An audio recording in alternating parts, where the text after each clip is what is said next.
clear of Venice, so stay clear.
Hey Izzy, how's it going?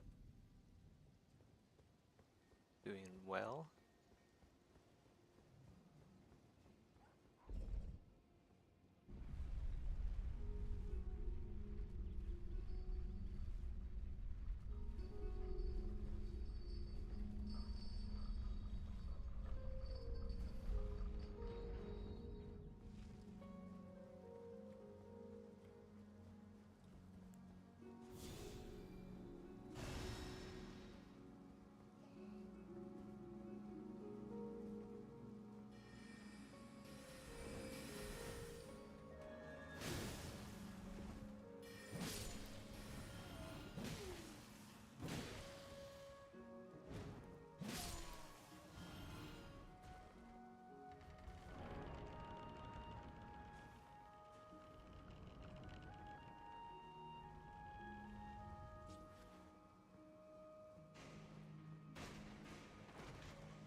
I decided to go back to my faith build. Like, my sorcerer build was having FP issues. Sorcerers run out of mana really fast. And like the FP per damage, it's not very good compared to incantations.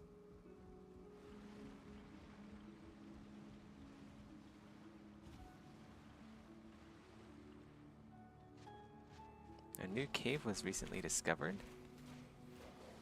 Oh, that's cool.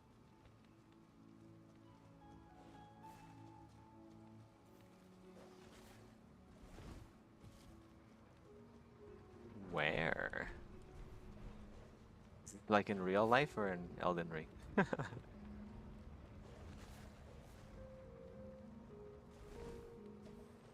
am I saying? Elden Ring is real life.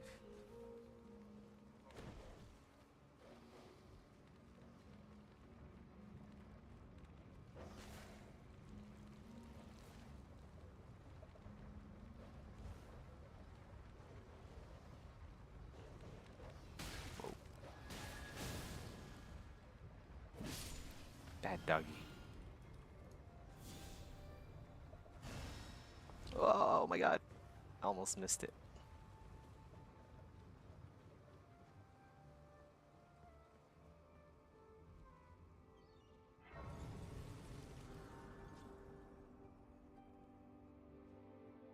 Really?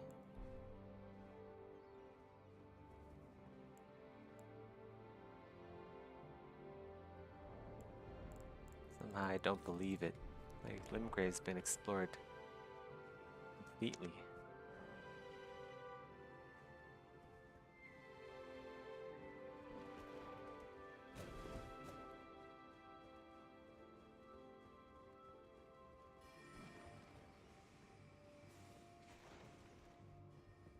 Is Radagon's dog like? Is he resistant to holy damage? I can't remember. If he is, I'm in trouble.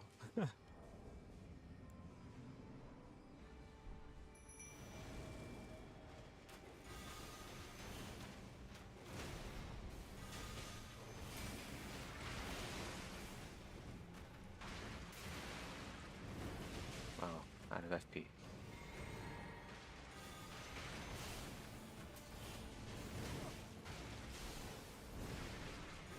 Ow.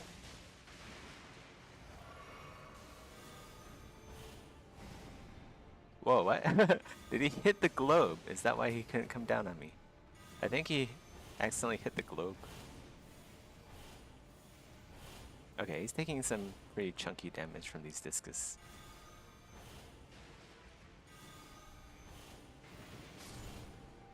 But he's also not getting hit because he's dodging like a maniac.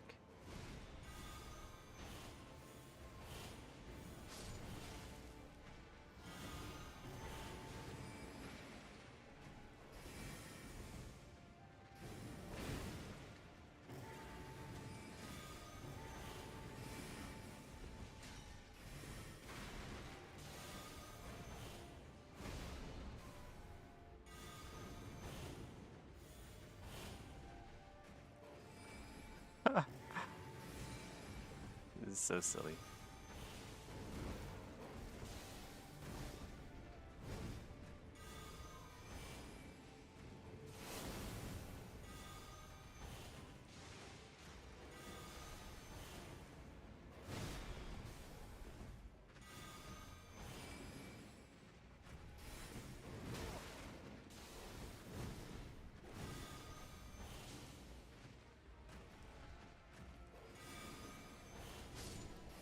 There we go. Is Renala weak to resistance? Or weak to resistance. Weak to holy. Check the link there is a map. I don't see a link. Is it in... I'll just Google it.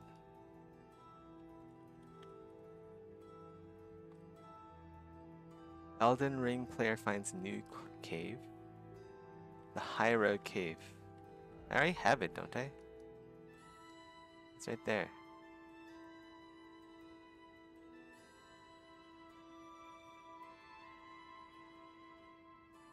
I'm Googling it and there's like nothing. Pretty sure if there's a new cave in Elden Ring, like everyone would be on it. Absolutely everyone.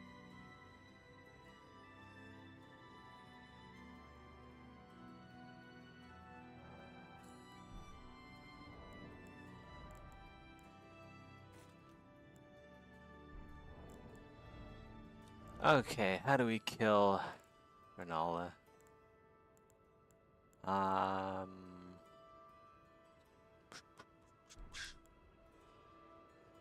We could just use the normal technique that I usually do. So... Did I not pick up the mace? Oh, I did, okay. He's just like standing still. Standing still is not good versus Renala.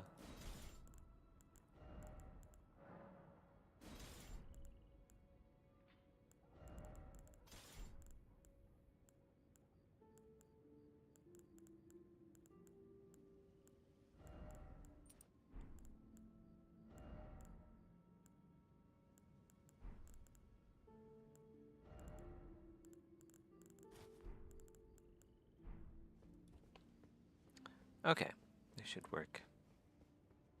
Can I memorize? I don't. Man, I don't have Blood Flame Blade. It's fine. It's fine. It's fine.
Pretty lucky spawns.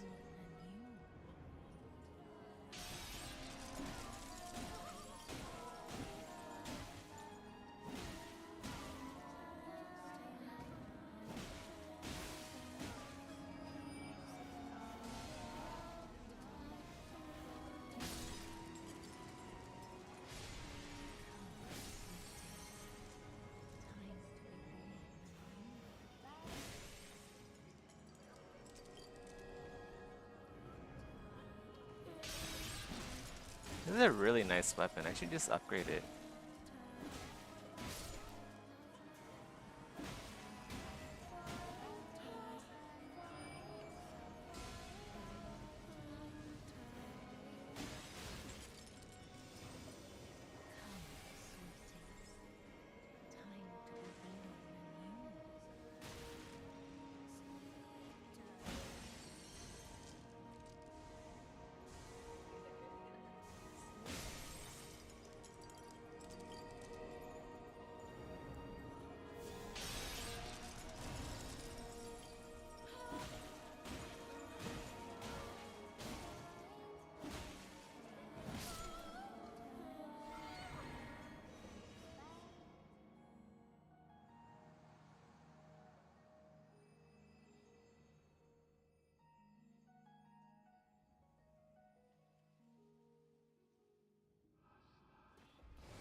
Oh.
Ah, shit.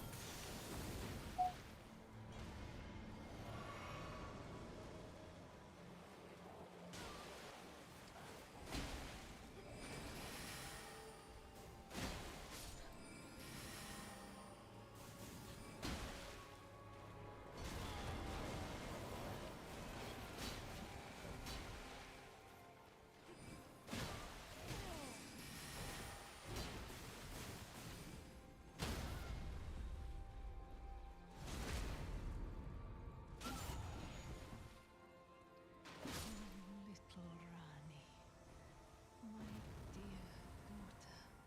daughter, weave thy night into being.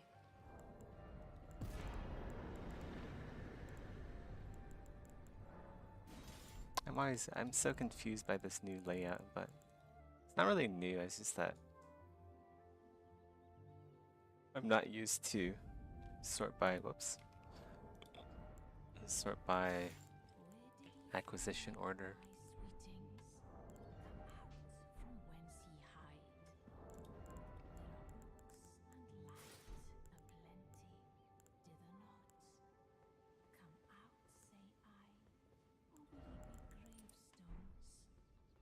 To be better born anew.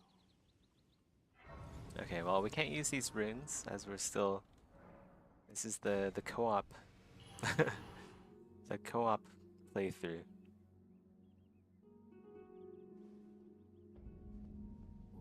Right. Debate parlor. I need to get the Radagon's icon.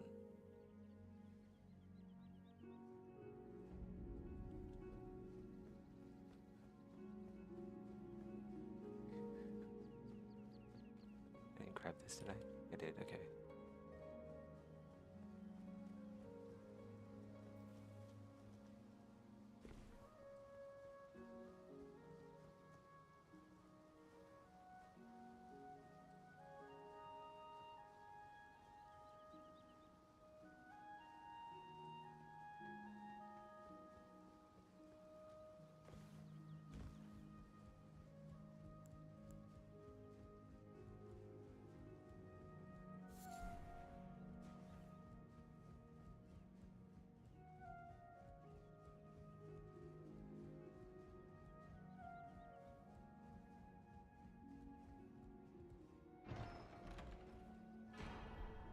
Right.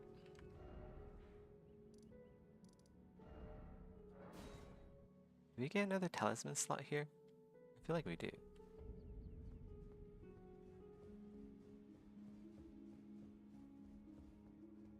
you? You ain't. Let's grow anchor until it will dredge across the far. But the Grisoi seek to become little. Well, there is, and I will defend. Now, little.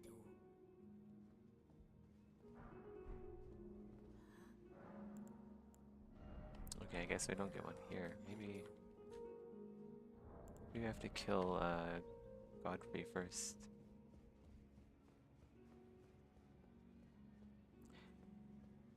Anyway, Known as heed those who all more. Unless you, then only I think the power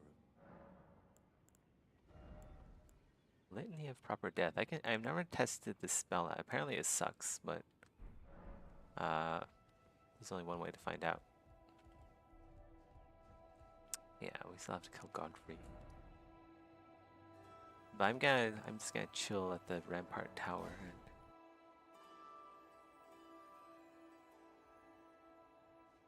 get some work done.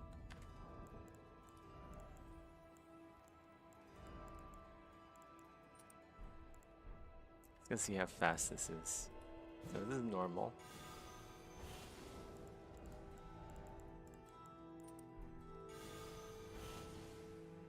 Slightly better. Noticeably better. Yeah, it's actually way better with Viscous. Now it's actually somewhat viable in PvP.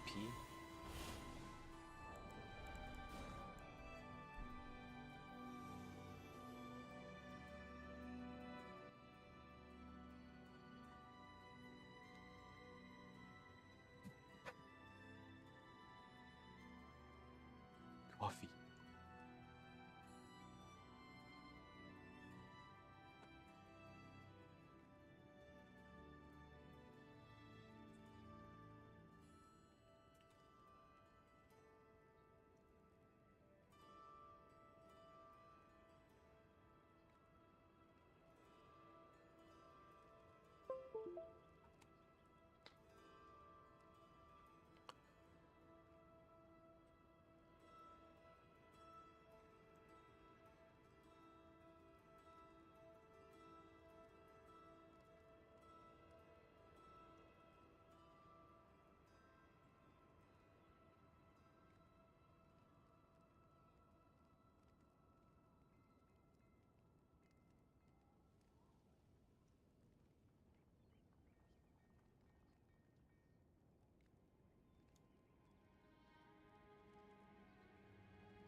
Sacred Blade is so good.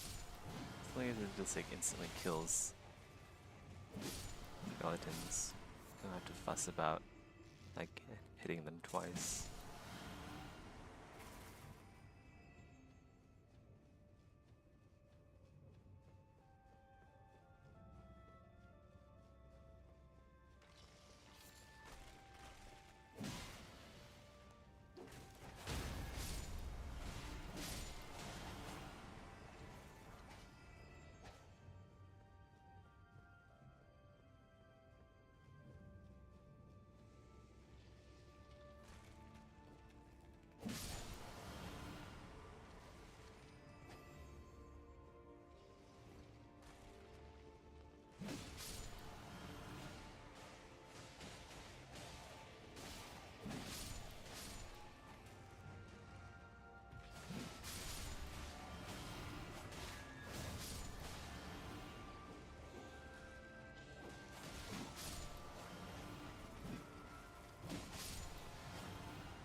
Ooh, there's loot up there.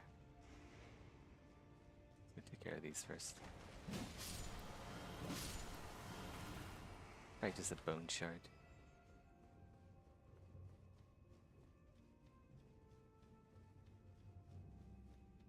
Ah, forget it. Uh-oh. Re-Estus. I don't know about that. That sounds scary.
Might as well go kill Godfrey.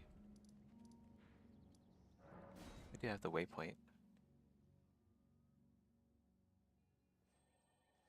Oh, I want these souls though. I should buy something with them. I don't think I can level up yet. We can always get some more throwing daggers. More throwing daggers. Always.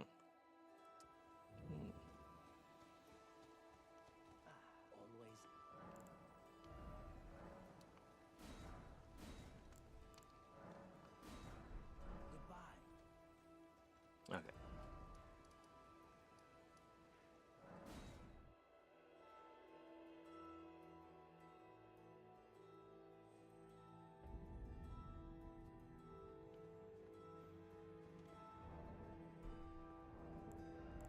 Let's get our rot doggy in here. Is there anything I need to do before killing him? Does this lock me out of anything? I don't think it locks me out of anything.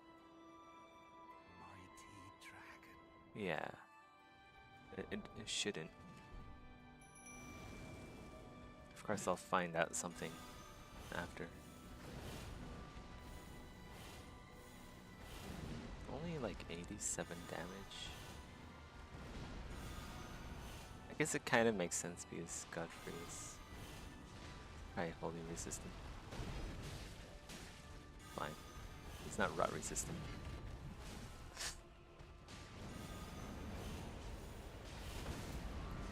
Well done, doggy.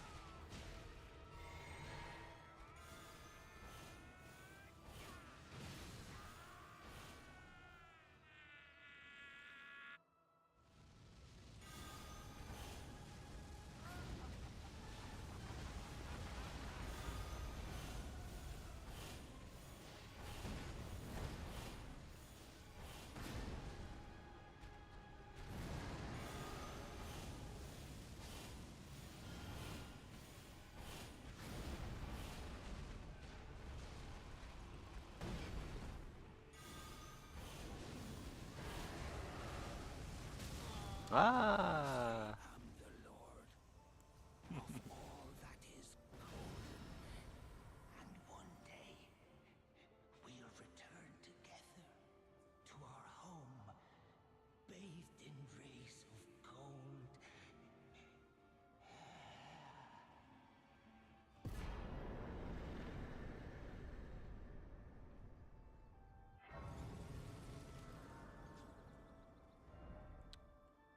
Okay. This should give me a third talisman.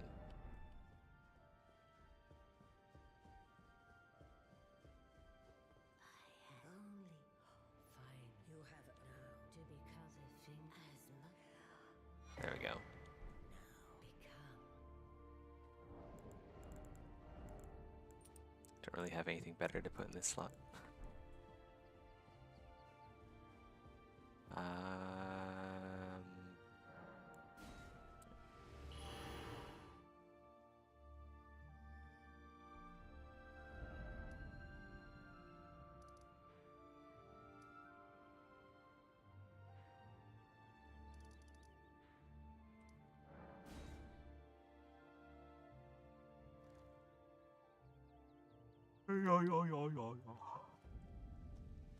Get the Bravo emote.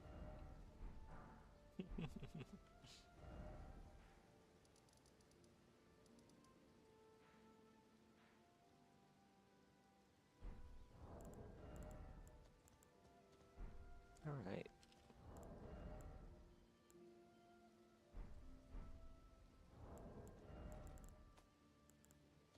I upgrade my axe as well. It's gonna do +3, +1.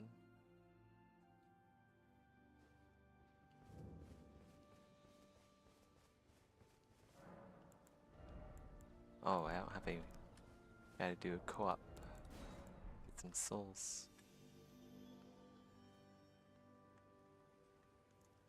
Some Dark Souls.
Stormvale.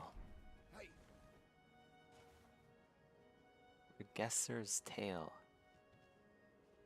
Regressors. I don't know why I said regressors.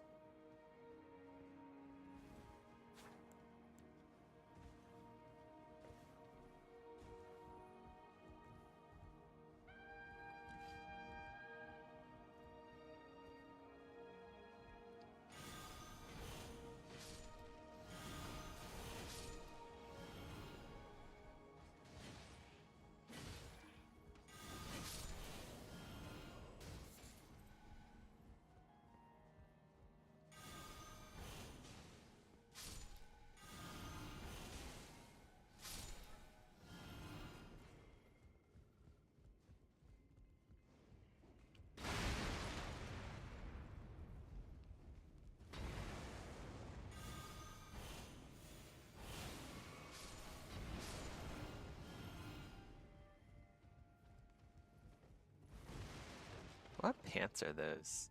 The backside is very bright. Is that the chain pants?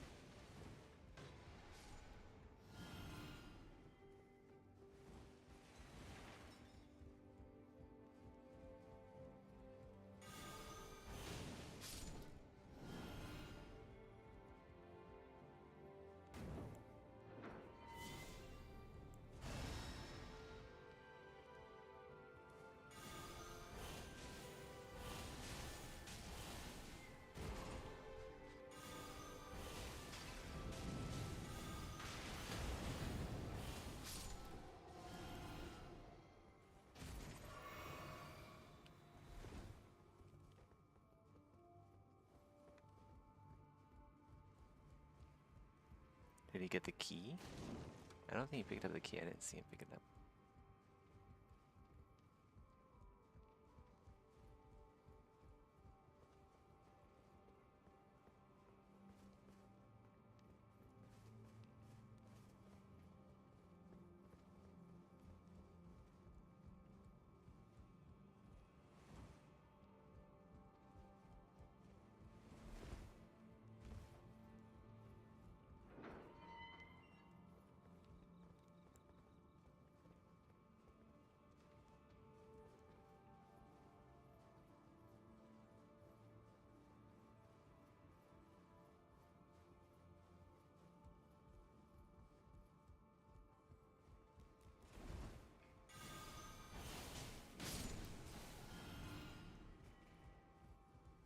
Is he doing a torch only build?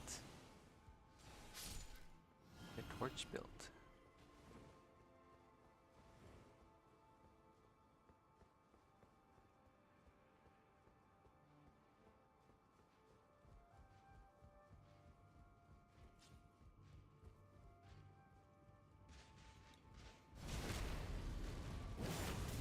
Can't backstab with torches.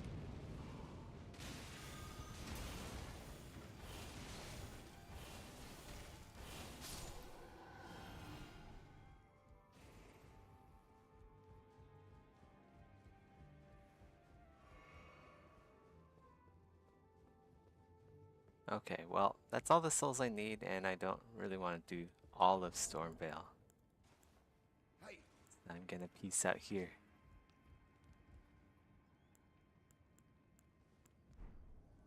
Oh, you got invaded. Okay.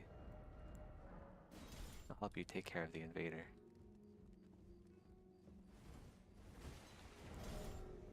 Oh, uh-oh. Oh my god, or is this gonna get one shot? hey.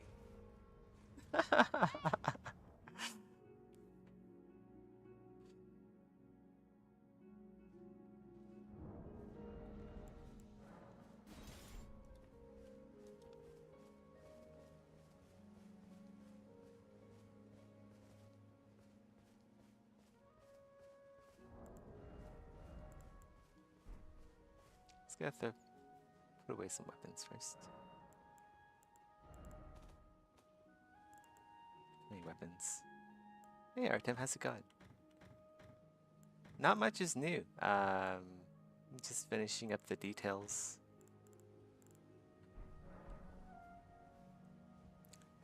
Finishing up the details on the vampire sculpt. Yeah, we want that. +3.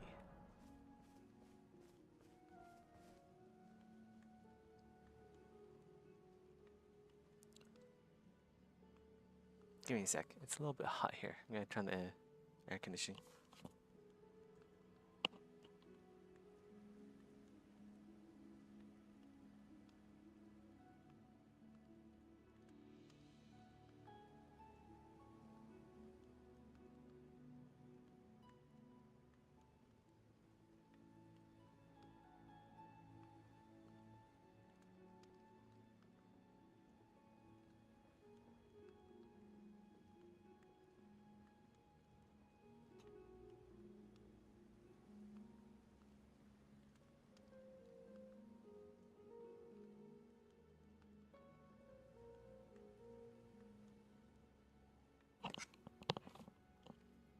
Okay, I'm back.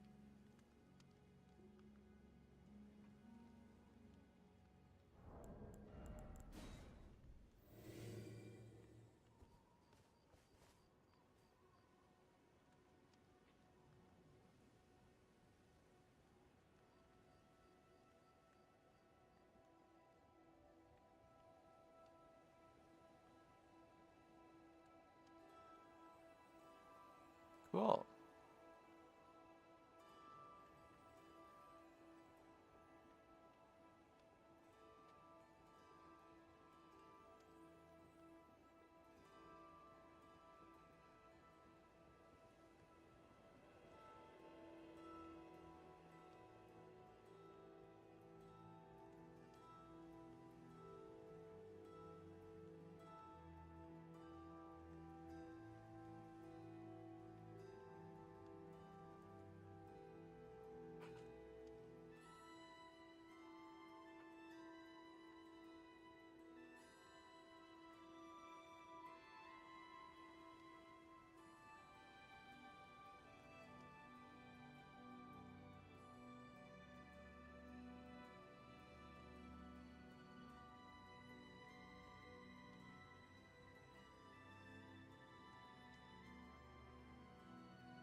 I actually don't really feel like playing Elden Ring right now.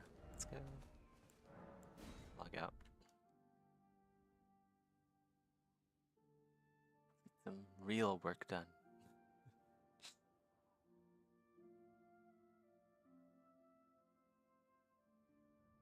Like, this part is actually pretty fun to work on the hand.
Oh, give me a sec.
Okay, I'm back.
And you know, the game starts out and there's this cute little owl, and the cute little owl has trouble flying because its wing is broken. It's trying to get it to fly. It's like, oh, okay, and then it gets lost and you have to go find it, and that's like the early bit of the plot. And I'm like, okay, yeah, I know, and the art style's beautiful, and like the everything's cool looking, and your little wisp spirit, I guess, your little light spirit, and the owl's adorable, and it's like, okay, yeah, but you're like, you're trying to emotionally manipulate me. And so I am really having trouble getting into the story because of that, and it's a personal issue. I don't blame the game for it.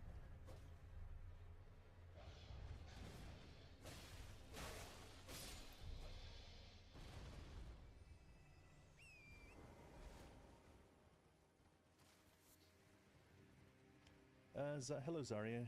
He says, "Hey, Red, I was watching your last VOD and the discussion of endings and gold masks. I thought there was an important point left out, resulting in people misunderstanding it. May I elaborate?" Sure.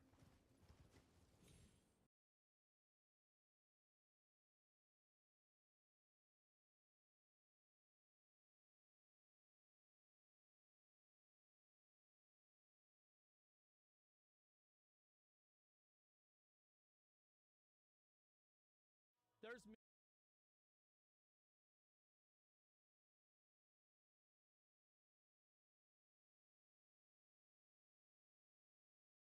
WoW PvP is dying. I wonder why.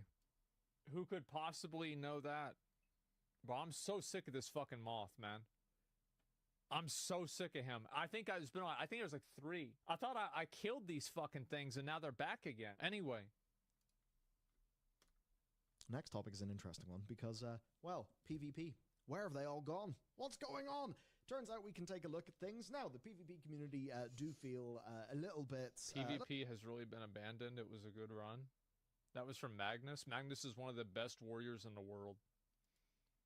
A little bit raw right now. It does seem that maybe Plunderstorm is not what they sort of wanted for their traditional PvP. Of course, it's not PvP. It's not WoW. It is. It's not WoW PvP. It's like not if you're playing WoW PvP, like Plunderstorm isn't going to be like, oh, okay, I'm going to just do this instead. WoW PvP. Yeah, that's what it is. It's so Jover. It's Jover. It's completely Jover. Yeah, yes. there are certain genres of people isn't Pepe's that just the most perfect That's just way fun, to man. express Yeah. yourself online. Like So we do have some statistics we can take a look at here, which is fun. every number is 0, it's all dead. Yep. So these are Season 1, 2, and 3. Damn.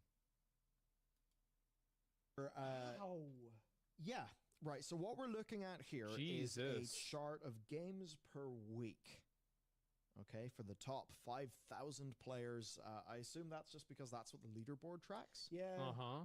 We definitely are a little bit held back by having no data from Blizzard outside of very Yeah. limited I wonder why things, that which is. obviously So like we have here season 2 and season 3. I do think it's kind of interesting that season 3 is actually peaking way above. The thing is that the reason why I think a lot of this happens is that WoW PvP is completely unapproachable.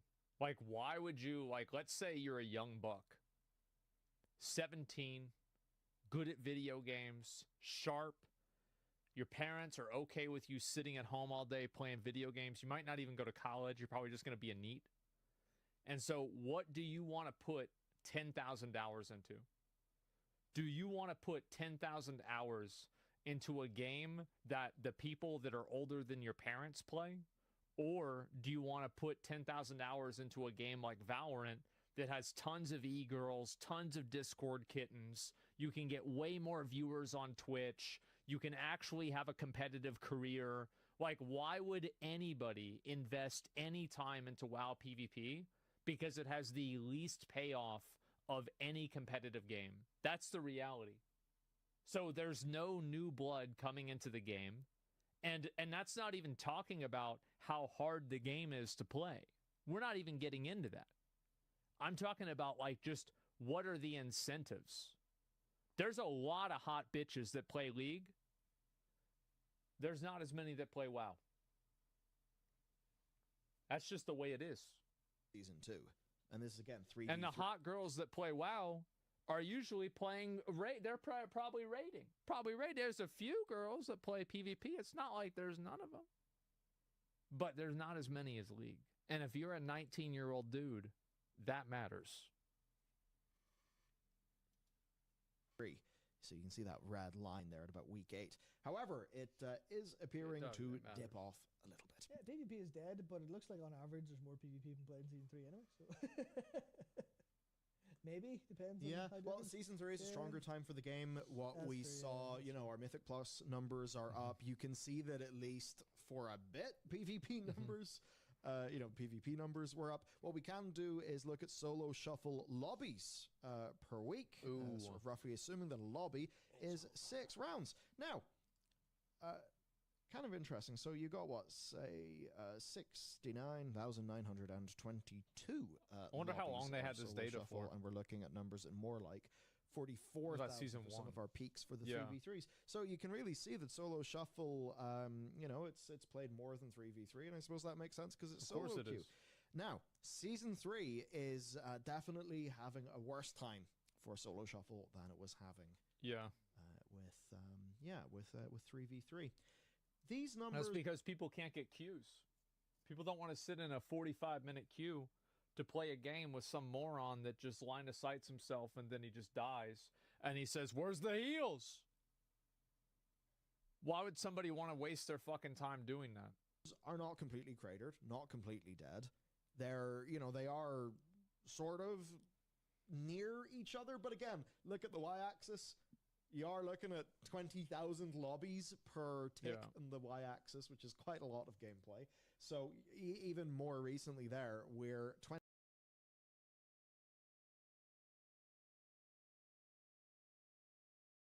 An alarming amount of simps on Twitch went to Clix's stream saying to delete his defamation tweet. Since when do we defend OF304s? Yeah, bro. I mean, man, yo, guys, newsflash. Yeah, there's a lot of simps on Twitch. Most gamers are simps. Like Jinxie and all these guys, they're all simps, bro. Like, we got to get off Twitch. All right. Why are they simps? Jinxie's a simp? That's crazy. I didn't know that. That's the strategy. Yeah. The strategy is a lot of these women go into these male spaces where there's young men for a reason, and they begin begin to change the culture over time, and you see them wear less and less and less. It's a literal strategy. Yeah. It works. It does work. It works great. Even Red Pill. Well, Yeah, they come watch our shit. Because right now we got what? We got 18,000 y'all watching, right? When we have the girls on, it's going to be 30,000. And a lot of them are going to be simps. Let's keep it 1,000, right? But if we could convert a few of those guys and tell them, like, hey, don't be a simp, fantastic. You know what I mean? But, I mean, aren't you being a simp by having them on there, though, right? I mean, like, I think you kind of are, because, like, if you're bringing these girls on to get something out of them, and guys are looking at these girls to get something out of them, too, like, I feel like that's pretty much the same thing. Because, like, if you're enabling this shit, like, he's basically admitting that he does the same thing. He's fishing for simps. They're promoting, like, that's what it is. And there's nothing wrong with doing that. But I mean, don't go and other yourself from them. You're doing the same thing. And That- to that's- this it is what it point, is. women come to the space giving good advice from what they heard from us, and they regurgitate it. And what happens is they make their own channel, but they don't know shit. But it's appealing to men because they're women, and then they fall for it and get tricked. But hey, that's what Yeah, it but they'll throw your ass off anyway. If you can't compete with that. Some of those women, what they make, like, take a look at Amaranth, what she makes. Oh, yeah, bro. It's insane. Crazy, Okay, bro. You don't need to compete with somebody the amount of money that they make. What the fuck? You're gonna compete with that. Yeah. You can't compete with that. And Twitch is gonna. What, you think Twitch is gonna take your side? Nope. You think Twitch is gonna take your side? No fucking way. Well, it doesn't even make any sense. Like Amaranth doesn't make Twitch any money. She makes OnlyFans money. Is I wonder, like, how much of these, like, the dudes that say this stuff, it is like, it's not even, like, factually accurate. It doesn't even make sense. Like, what's the logic? Amaranth makes a lot of money on OnlyFans, so then, like, they're not gonna ban her. They're gonna ban people for her. On that logic, they wouldn't have banned Steak, and Steak's a multi-billion-dollar company. It's a lot bigger than Amaranth. There's no logic to this at all. And too. Yeah. Pokimane, Amaranth, like, yeah, man, like That that. chick had they sent her $100,000 in a box with free security, right? You guys, you can't compete Really? with that. Holy Yeah. shit, I didn't know that. bro. Just one simp sent her a Yeah. box with $100,000 I remember that. in the box, security, the new phone, all kinds of Yeah, shit. I remember this. And these are like, and the funny part is like these chicks like suck at the video games they play. They're not even good. Like they'd be fucking trash, bro. And Like niggas still watch. and the dudes still be watching them. It's like, bro, at least with the guy streamers, like most of the time they're good. Like Yeah. they're good at what they do, right? You're like, that's why you watch them, right? But these chicks, like they'll be streaming, they suck. And They they're fucking suck. They're very boring. And they're So we're boring. gonna They're not play entertaining. this today, guys. Don't forget to subscribe to my Twitch and Twitter. And let's I go. feel like dudes that do this, like, because he's right. Like, obviously, a lot of girls that play these games suck, but, like, they're just doing that for fun. It's the same as the guy streamers. It's just that people watch girls because they're hot. There's girls that are good at the game, but nobody gives a shit because it's mainly guys on Twitch, and guys want to watch girls for one reason. Like, that's just the way it is. But, like, the thing is that that's, like, such a minority on Twitch. It's like such a crazy minority, and it's weird for me to see dudes like this that go and turn this into being like, this is what it's like on Twitch. It's really not. And if you like, and I don't want to say this, like, you look it up on Twitch, see what the top channels are, see how many of them are really these girls doing this stuff. Like, we're talking about like a 1 to 2% at the most. This is a very small fraction of content on Twitch. And the vast majority of females do not do this. This is a small percentage of a small percentage. Because most streamers are dudes, and most girl streamers aren't doing this. You just look at the numbers. Like, I'm not trying to, like, we can talk about opinions all day. Like, are they good at the game or not? Or should they be there or not? That's fine. You talk about that. But, like, don't go and act like this is a big thing. It's really not. We'll play it right now. By the way, tonight I'm gonna lick this microphone for 8 hours. Yeah. I'm gonna literally lick this microphone. That's what they do. They lick, Bathtub stream lick coming their soon. microphones. Who's the chick that like did a sleep stream? And dudes watch that. I don't know her name exactly, but like, I think she was. There's a lot of girls that did that. Like Amaranth does that. Dudes do that too. Like it's the same thing. But I do think that guys watch girls sleep streams for one reason. So it's like his right and wrong at the same time. Yeah, no doubt. Whole night. People watch it. And niggas watch it, bro. Like Like, all-time high viewers, by the way. look, man. Is that I wonder what these dudes would think because like on Rumble, like in my opinion, I think that if you are for free speech, which is what Rumble is for, like you should be okay with it being on the platform. Because it's not breaking a law and there's nothing that like they're not violating anything. Nobody's really being hurt here. So like I mean they're the ones on Rumble saying this. Like Rumble stands for free speech. They don't want people expressing themselves in a way they don't want. They're both morally against it. That's fine if you want to be morally against it, but like if you're morally against that, then you are not for freedom of expression. Because like I would say that the way that most normal people in the Western world think, outside of like crazy like religious zealots or people that have an agenda like SJW shit, most people have the opinion you can express yourself however you want, just don't break the law or actively hurt people. That's it. And I think that if you want to make the argument that these girls are hurting people by exposing them to pornography, I think there's a lot of SJWs, a lot of fucking woke people that can make that argument the same way about this podcast. They can say this enables people that are abusive to women. They can make up all kinds of bullshit. And you know what? They've got just about as much data to prove it. Crazy. There's all no I gotta morality say is, with guys, this at all. we are the way that we think over here on this side of the internet, Yeah. guys, it's a minority. And if you guys don't believe me, watch our debate that we had Thank with God Dumbass for H3. that. You know how many idiots are in his chat saying, these guys are crazy. They're talking about men and women are different. Wow. Like, Yeah. bro, guess what? Most people subscribe to the egalitarian bullshit that we were talking about last time. And you guys should watch that episode where we talked about feminism and all that other crap. But, bro, that is a majority of America. That is a majority of men today. Like, dude, I'll never... So, as you guys know, I just started playing Overwatch, right? And I stream, right? These Overwatch players, right? Sometimes I'll go on their channel and be like, yeah, get in the kitchen. They freak out if I say that. To like, what? It's someone in the chat that might be talking shit or whatever to me. Because, like, I'll go in there first, ew, fresh, like, man, what are you doing here, man? You need to be overwatching a kitchen. Haha, right? Funny. Bro, the fucking dude starts freaking, whoa, yeah, everyone in the chat, they don't know what the fuck to do. And it's like, wow, like, you guys are that fucking soft. It's like, I mean, holy fuck, bro. You're going to go into somebody else's space, start talking shit about them, and then you're surprised that they don't like you? Is this real? What are you talking about? Like, why would somebody want you to come into their stream and start talking shit? This is crazy. Like, he thinks he's the main character. Yeah, like, what is wrong with you, man? You call them soft? Like, yeah, soft is people, like, don't like you coming in talking shit. It's not about, like, because the thing is that I have no problem with banter. But, like, you don't banter with people that you don't know. Like, he doesn't know them like that. Like, why are you going in typing like that with people? Like, what is wrong with you? Like, everybody knows this. Like, what is... Oh, my God.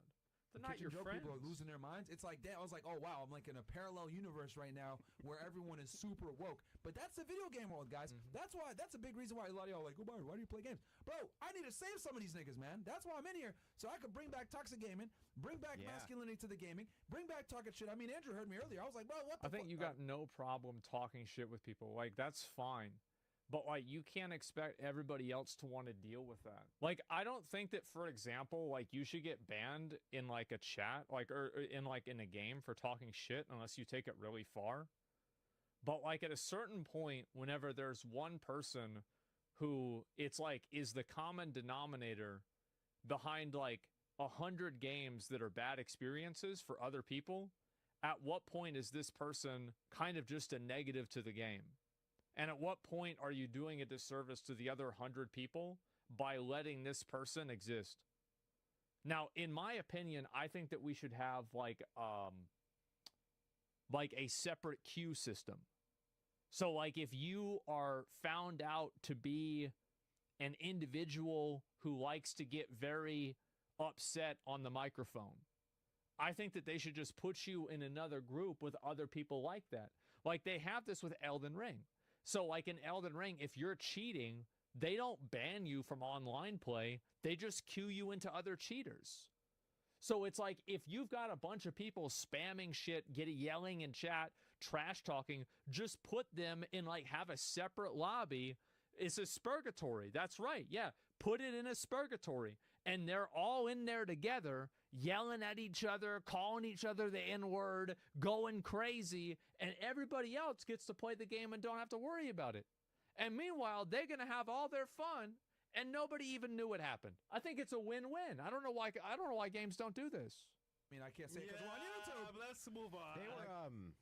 They were some choice words, but you know the fun thing is, games were always like that. When the online element for games came out, especially on the PC, that's where you went to talk shit. Yeah, you would sit in the lobby for 30 minutes just talking shit to You people. would. Nobody cared. He's right. You know what I mean? You're right. Now you get reported. Yeah. Well, now they reported your band and your IP banned. I just got my account back yesterday. It's crazy. You did? I got my account back yesterday. Yeah, it's gonna be gone soon. It's gonna be. Yeah. Yo, I remember going to the Call of Duty.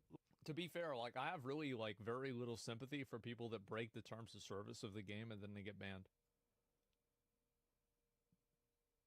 Like you broke the rules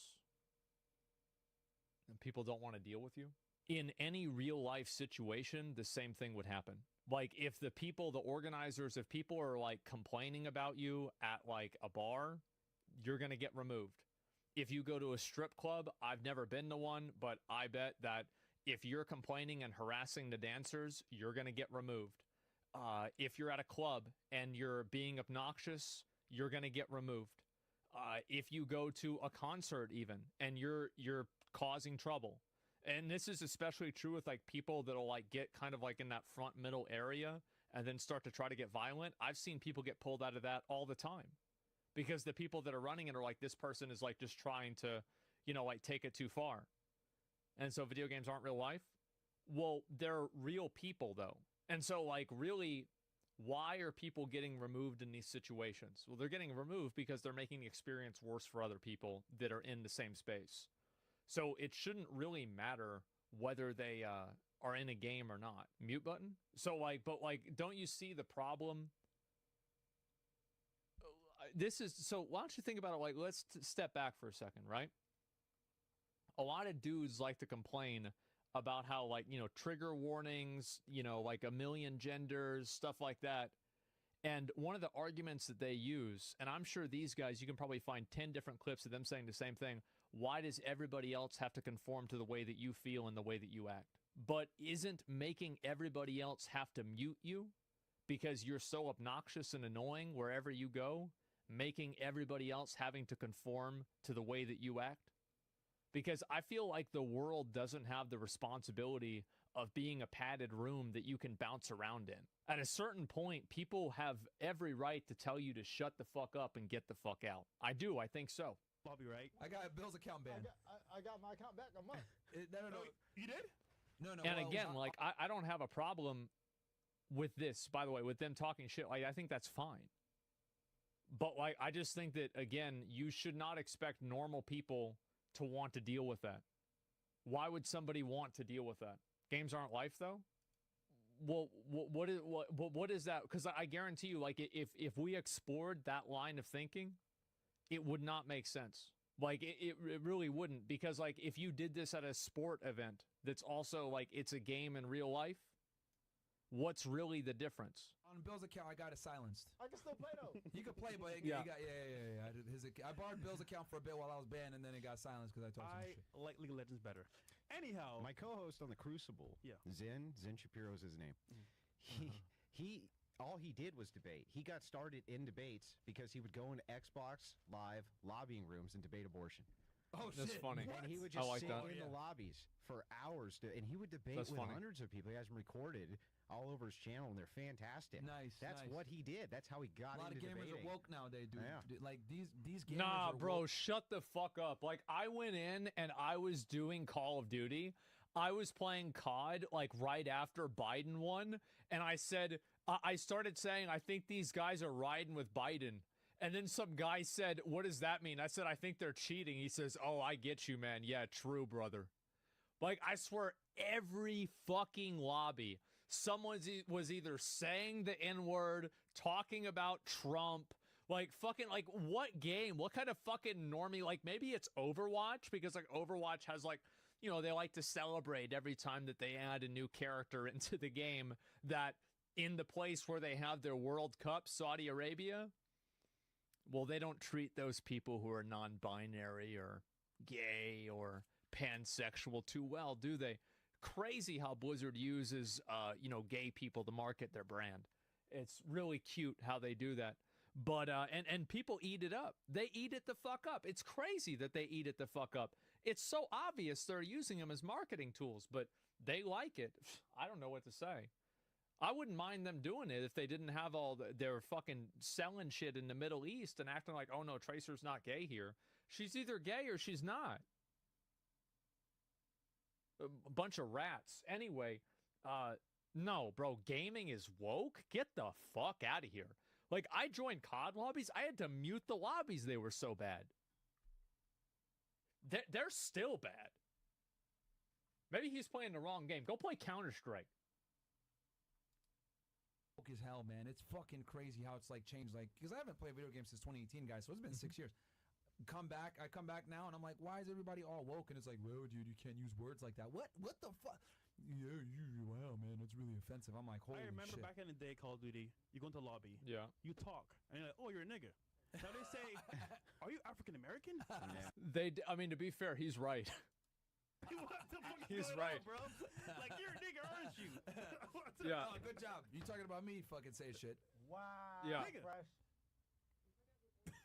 Okay, let's move on. This nigga always complaining about me, bro. yeah, Oh, bro, watch what you say on YouTube. Oh. That wasn't that bad, though, compared to what you say. Nah, man. I mean, You there's like stupid. 50 That rap bad, songs that man. have that word in it. Like, it's not a big deal. Yeah, well, you know what to do with the timestamp, Take nigga. it on, nigga. Yeah, okay. All right, let's move on. Anyway. Friday. Yeah. Yeah, let's hit the phone lines. Let's just Yeah, go. so I saw that. I figured I would look at it, talk about it just I know, for a one minute.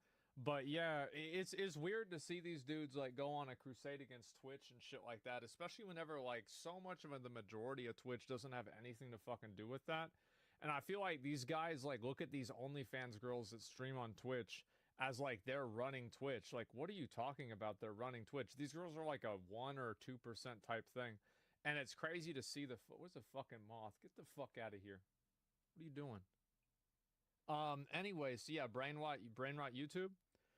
Yeah, and it's like, I got no problem if they want to talk about, like, you know, for example, like the way gaming used to be or whatever, but like, I think that if you want to talk about Twitch, you should at least be accurate. Like, at least, like, I'm not asking you to agree with me, but at least be accurate. That's all I'm asking. Don't cite things that don't make sense. Like, Amarath is, like, they're going to have more pull than Amarath or less pull. Like, that's not even how it works. Like, they ban her every week. If she had that much pull, that wouldn't be happening. Absolutely should not be generalizing. Don't pull data that doesn't exist. Yeah, exactly. It's I don't know. I feel like it's simple. So I figured I would look at that.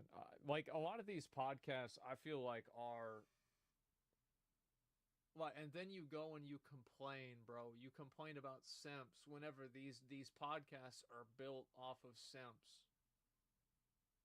Like, this is the reason why people watch these shows, is because these guys go and they bring on a bunch of OnlyFans girls, and there's nothing wrong with that.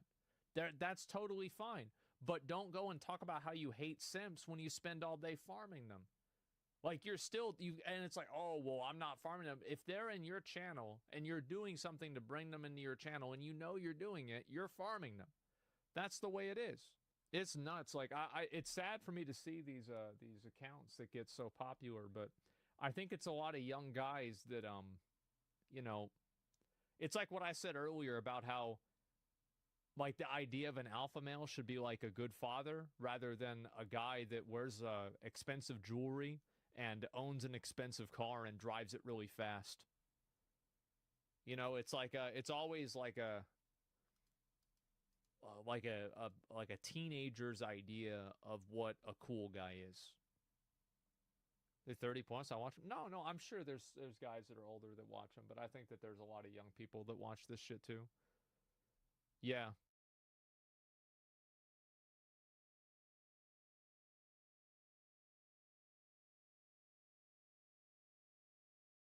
By the way, this game will by far be the biggest Monster Hunter game.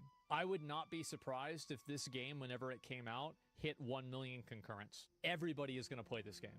I think Monster Hunter World, it's such a great game. It's actually crazy how good it is. I felt like an idiot whenever I played it because I hadn't already played it. So there were some pretty big leaks circulating this week concerning the next main installment for the Monster Hunter franchise. These claimed that Monster Hunter Wilds would be fully open world rather than loading into individual zones like in prior games. Yeah. You would have one big open space to seamlessly explore as you play through the story, hunt monsters, and of course progress through the endgame gear grind. They also claimed that Wilds would introduce more I don't think that it really makes a big difference whether it's open world or not. The environments in Monster Hunter, the different places you can go to, I think it's fine the way it is. And it would be fine if it was open world too. But I hope that they're not focusing on this at the expense of what the gameplay is. Environmental mechanics than both Rise and World, that it's going to be Capcom's, quote, biggest game ever, and that it's planned to release in the first quarter of 2025. Now, these leaks... Wait, really? Holy fuck. That's like less than a year then. ...were supposedly sprung by Dusk Golem, who, amongst the... One sec.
leaking community is considered a tier 3 source. That's right. There are tier lists for video game leakers. You're not That's you're a hearing me fact. correctly here. A tier 3 source means that their information is accurate about 50% of the time, which hey, isn't bad. I mean, it's not the most reliable source of information, but it's better than being only accurate like 5% or 1% of the time. Regardless of the average accuracy percentage though, this whole thing got people talking because of course it did. The idea of a massive open world Monster Hunter game with new experimental mechanics and Capcom's biggest game ever, that sounds quite appealing to Monster Hunter fans and to myself. Unfortunately, I'm gonna be real. I think that they did a great job with the open world of Dragon's Dogma 2. And after playing Dragon's Dogma 2, I have a high degree of confidence that they can do that with Monster Hunter as well. They did, yeah. This looks terrible. The game looks way better. Like, if you have to download a texture pack that makes it look way better, which is kind of annoying, but it's kind of an old game too. It's like a 2017, 2016 game, something like that. And the game is great. Like, I would 100%, this is Monster Hunter World. I would 100% recommend it. It's a really good game.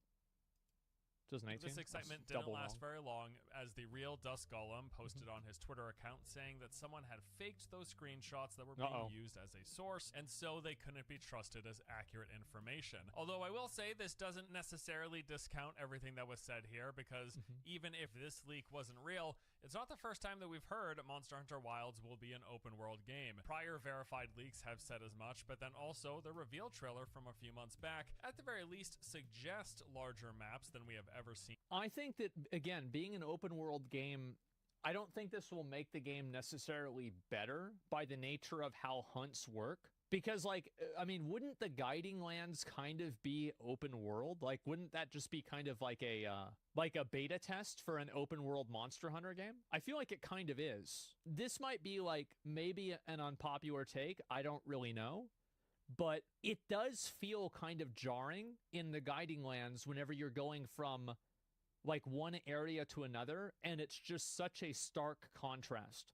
Because I think one of the best things about Monster Hunter is the fact that the game is like intuitively cohesive. And whenever you're landing into different areas, you don't have to worry about the scene change effectively.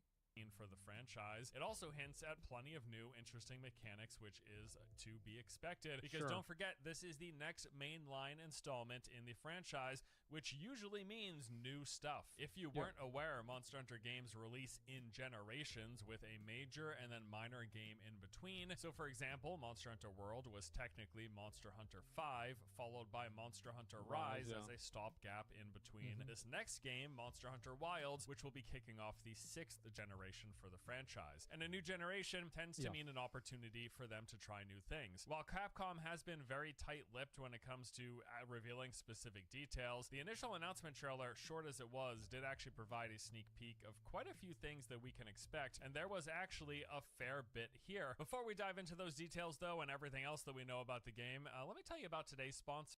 Okay, so what do we know about one thing that's nice about that game is like it doesn't have the same type of like anime gacha style as a lot of the other ones.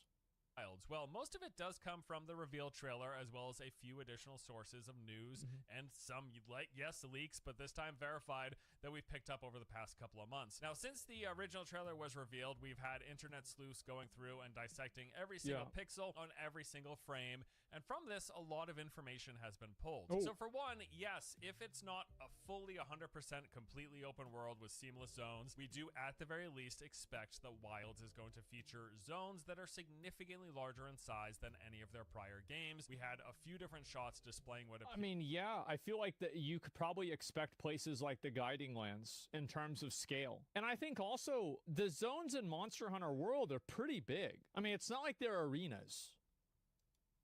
Appear to be fairly huge swaths of explorable area. That, along with they're the dense, mount extremely offering dense. increased traversal speed, There's a lot of which verticality is in them too. coincidentally great for covering large distances. This mount seems to have a few modes. We saw a regular run on 2 legs, a sprinting animation on 4 legs, and then some light flying mechanics or gliding to be specific. Also, speaking of the map size and the mount, Yeah, bro, you look at those wings, bro, like he's not flying, he is gliding. Like those little flappy wings, he's not going anywhere. Flying mechanics or gliding to be specific. Also, speaking of the map size and the mount and how they might be related, well, at one point we see this mount hopping between rock formations launching off of these gemstone pads. Now this pretty clearly appears This is just pressing spacebar.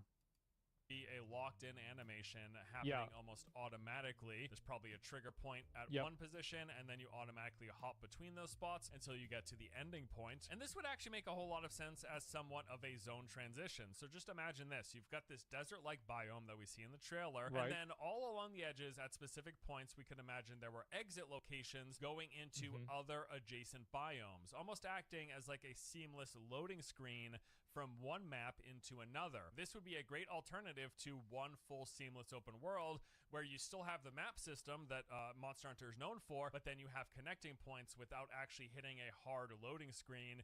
You just have like a transition animation. So maybe if you head north out of the desert and you sure. That's like there's a lot of games that have things like that. Like WoW has used that before too.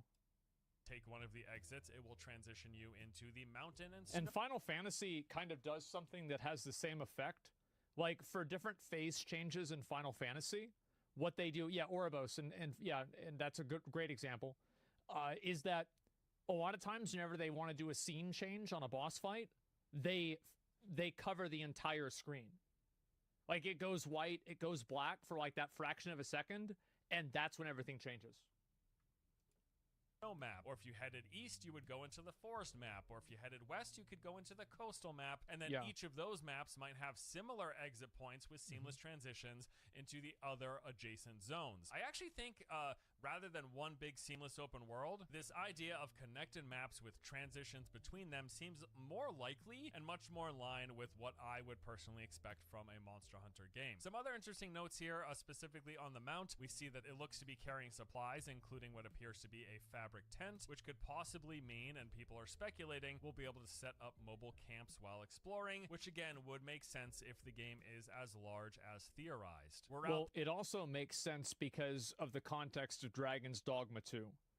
Dragon's Dogma 2 is the most recent example of what Capcom's philosophy is for a, open world combat game. So in Dragon's Dogma 2, you have camping spots and you have different camping kits. I bet in Monster Hunter, they're probably going to do the same thing. Yeah. It's the same reason why, for example, in Dragon's Dogma 1, you don't have tackle.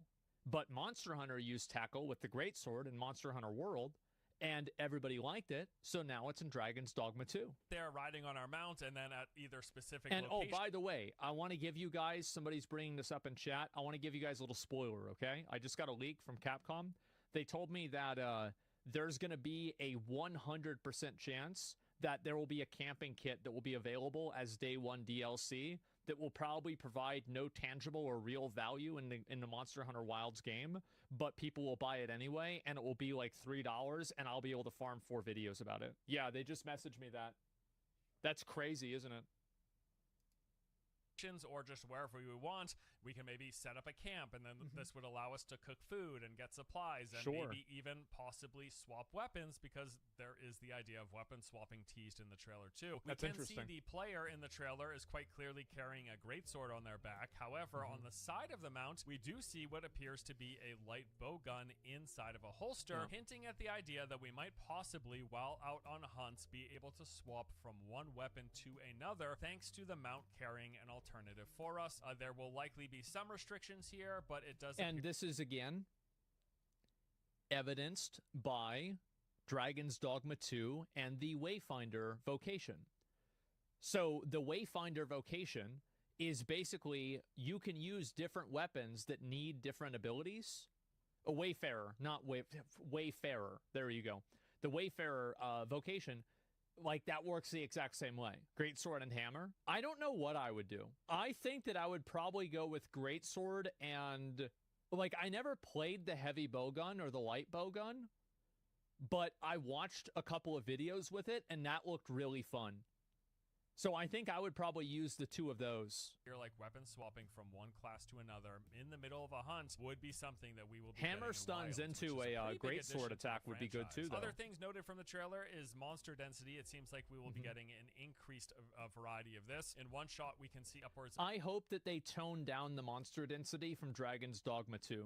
I think that there's too much monster density in Dragon's Dogma 2. Maybe this is like an unpopular opinion, but there's a lot of it. And I know you need more. I think there should be areas where there's more. But I mean, as a baseline, I feel like it's maybe a bit too high.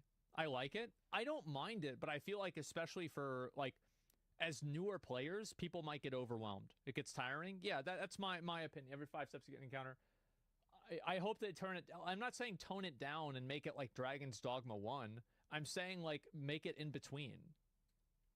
The 40 monsters with a mix of predator, prey, and endemic life. This number of monsters on display in one single space is much larger than is typical for Monster Hunter games. Territory wars appear to be returning as well. This was a big feature in Monster Hunter World. In the trailer, we can see these large furry predators attacking the armadillo, or rather the pangolin-looking creatures here. We also see what looks to be dynamic weather patterns. So first, this this was one thing that I really liked about Monster Hunter World, and this was done intentionally by Capcom, is they created a living ecosystem with each zone that they were in.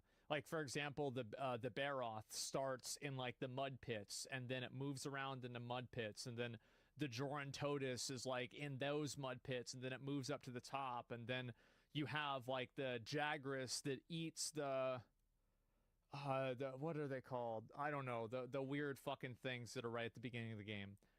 But yeah, Aptoth, yeah, there you go. Kestodons. I was thinking Kestodons. Yeah, he eats those. And so, like, or the Ankylosauruses, basically what those are. That creates, like, it feels like you're in a world. And I think that's something that, it's one of those things that doesn't matter, but makes a huge difference. It's so hard for me to explain the value that adds to a game. And I don't think that I really can. I haven't thought about a good way to explain it. Cloud rolls in, engulfing the It's player, immersive. and then followed immediately by a lightning storm. And the storm appears to not just be visual in nature, but also impact the environment and monsters. We can see lightning striking a monster at one point and appears to enhance them as well, probably making them stronger. And then there's also a brief clip of these pillars getting struck by lightning, and maybe that then also stores the lightning, and potentially players can make use of it, either by forcing monsters to run into these lightning pillars once they're charged, or maybe you could charge your weapon on the lightning pillars. There's all sorts of possibilities here. And as for the hunter, we did make a couple of notes. I think that they should be really careful about making whatever their gimmick is. Like, for example, you had the Clutch Claw. Making the gimmick contrived, or making it kind of dictate the direction of gameplay too much. Like, for example, I think the fact that you have to tenderize parts with the Clutch Claw, that's too much. The Clutch Claw is really cool, but the fact that you need to do the tenderizing, and the fact that clutch clawing onto a boss will reset its stagger timer, this is clearly a bug, and it should not function that way. Logically, there's no reason why that should happen. So I just hope that they don't let that happen again. Notes for hunter equipment. Now there's the obvious, I know that. Weapon, and they've got their armor, but then we also see a slinger like the one used in Monster Hunter World, and what appears to be a scout fly cage. The slinger, of course, used for hurling various projectiles at monsters, and then the scout fly cage is used for helping. I think the slinger was very well liked by most people. I think the slinger makes sense as well. Like, you know, you have like the old school, like fucking, you know, David and Goliath. What did David really use the sling for? Well, he used it for hunting animals, not killing people. So yeah, that's like one of the oldest stories ever. The aesthetic of using a sling to like hit monsters and then using different tools with the sling, I really think that's good. With navigation and tracking while on a hunt. So yeah, as I mentioned, it was a brief trailer, but there's quite a bit that you could pull from it, and this is like a compilation of all of the detailed information that like dedicated Monster Hunter fans have kind of gleaned while looking at the trailer 100 times over and over and over again. But it's not just kind of pulling things from the reveal trailer. There's been other sources of information. What's this? So for example, there was a brief interview with the game's producer where he revealed that the game will feature a new level of detailed creatures and ecosystems, and this pretty much confirms the idea that we're going to be having this diverse interactions between monsters and wildlife inside of the game. This was quite well done in Monster Hunter World. We have these like predator and prey interactions, fights over territory. It seems like that will be making a return here in Wilds. He also mentioned that they're taking full advantage of the current generation of hardware. Most games say this, but the specific to be fair, Monster Hunter Worlds, whenever it came out, had incredible graphics. Like, it was Rise that was bad, but Rise was only bad because it was released on the Nintendo Switch. And it's really not Rise's fault. That's because of the Nintendo Switch. So yeah, Rise is not bad. Yeah, I didn't say it was bad, but I'm saying that the quality, the graphical quality is really not there. it really doesn't look that good, guys. That doesn't make the game bad. I play classic WoW, okay? So I'm not shitting on the game. I'm just saying that Worlds was a benchmark great looking game. So I'm saying like, and also Dragon's Dogma 2 looks really good. Like the quality of gameplay and like the graphics and the fidelity on that game is very good. I would say that it's on par with Final Fantasy 16. Here is that it will not be releasing on the prior generation of consoles. Also, there's been no mention of a Switch release, and at this point, it's seeming like that will be unlikely. Thank God. All right, boys. We're saved. It's not coming out on Switch. Likely, unless we get a Switch 2 or some big upgrade to Nintendo's hardware. Which we probably and then we will. also had some verified leaks. A few things have spilled out here and there over the past few months. Just the other week, in fact, we learned that Monster Hunter Wilds is being built on Capcom's RE engine and will take advantage of Resident the Evil? expanded functionality that came when Capcom was developing Dragon's Dogma 2. Specifically, yes, we could point to the fact that So, if you look at the nuts and bolts of Dragon's Dogma 2 are actually like flawless. Like that's why I gave the game such a high rating. It's really incredible how good that game plays. The problem is the story. The problem is, you know, a number of other things. The armor, the customization maybe, the enemy variety. The story was mid? No, that would be a compliment. The story was terrible. The only good part of it was the true ending part of it. Anyway, I think if they're using the same engine they did Dragon's Dogma, like I was so, you know what? I was really disappointed about Dragon's Dogma 2 because like I was really hoping that we'd see more monster variety considering it's made by the company that makes Monster Hunter. Am I crazy? I feel like we should have seen some better shit. Like, why can't we just have, oh, it's a Rathian, but it's got, it's like green or something? Or, well, I guess they have every color of Rathian. But, you know, it's like, but it's got like, you know, 3 legs instead of 2 or something. Yeah, no cock. Yeah, they actually, you're right. There was a cockatrice. These fuckasses right here. These were in Dragon's Dogma 1. And they just, for some reason, decided not to put them in the second game. I have no idea why. I was so sad because it's such a cool NPC. There's too much of a cock? They're easy. They're easy. That's the same thing as all the other ones. Dragon's Dogma 2 is an open world game. It features these large, seamless maps. Now again, Hydra this doesn't too? mean Yeah, that yeah. Wilds will be full-on 100% open. It could still very well be a map-based system where you have to load into these different playable areas. As somebody who played, like, Monster Hunter and everything, like, I'm not a veteran of the series. I've played one game, and I played it a lot, but I played one game. The game being open world, I would like that more, but ultimately, I care about it being open world as little as I care about the story in Dragon's Dogma 2. It is like such a non-factor to me about whether I'm going to enjoy the game or not. But as I mentioned, this would work great for these like A great example that's even more extreme than that is Grand Blue Fantasy Relink. Grand Blue Fantasy Relink is basically a weebier version of Monster Hunter that actually has some really great... I'd recommend the game. I think it's a great game. But it has like almost no exploration at all. Like you do all the exploration in the first 10 hours of the game, and after that you're pretty much just doing bosses. Like it's boss rush, boss rush, boss rush. Imagine like in imagine if in Monster Hunter Wilds or World, every boss that you fought after maybe like the entry campaign where you kill Shvara Ishvalda, every boss after that was all just in the different what do you call it? In like the little place where you kill the captured beasts. In the arena. That's it. From one zone to another, and at the very least, it does appear like the I need to kill him. I haven't done that yet. Will let them make much larger maps.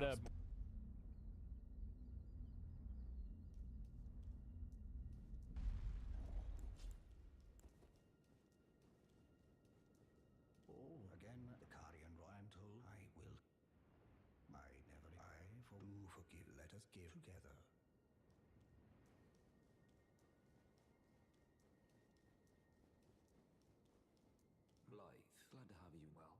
still in the Eternals. I'm planning to go see if I can. See if I can. Don't keep me waiting.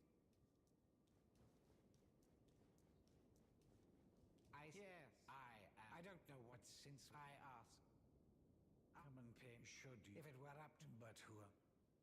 Come and pay should you. If it were up to but who am I?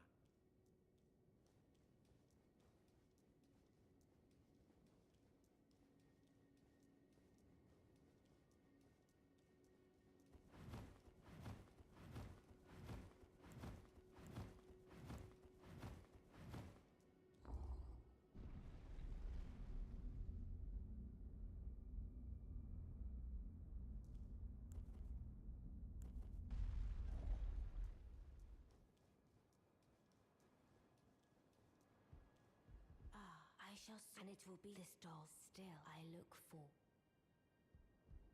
I shall, and it will be I look.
I must admit, but you must have heard about its task. Once he's out, so now the way ahead is.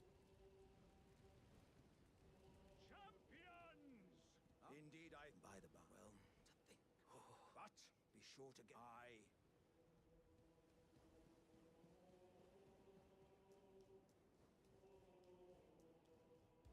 Are you the festival?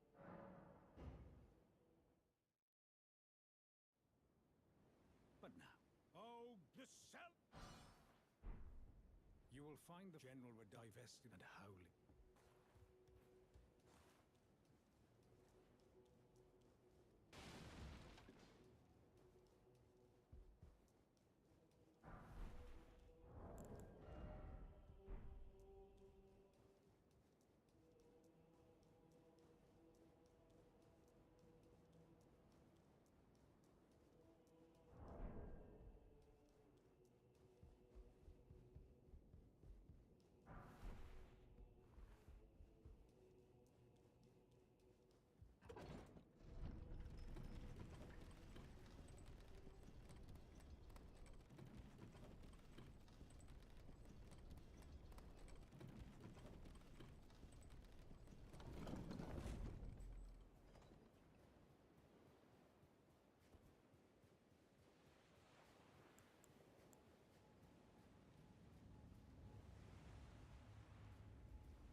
Champions! Creep the festival. But now, oh, the self.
My Khan father, he was a living. And the path is to Nokra. Let's meet where we'll take up our...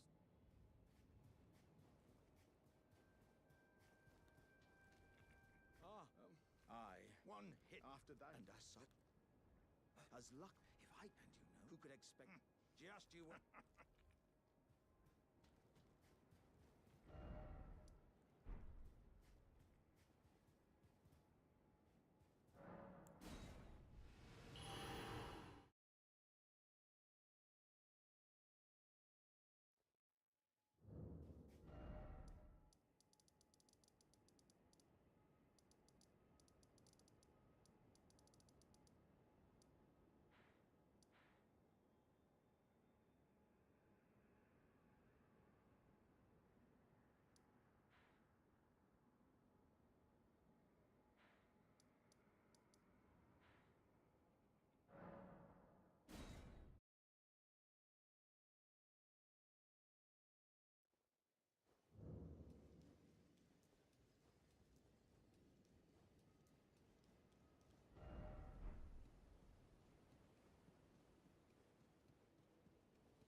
Brave Chisella festering. I'm no longer. I have a told busy. May we meet?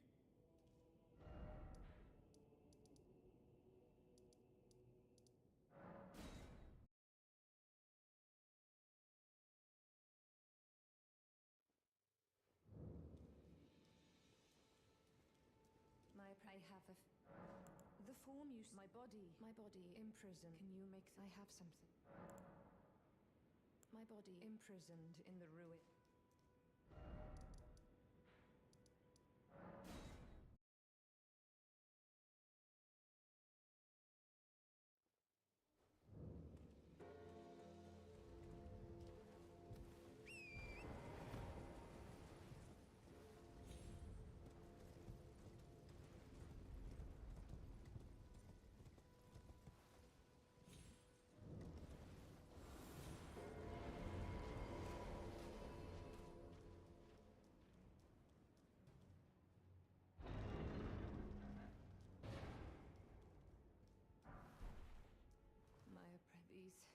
My prize star have someone myself.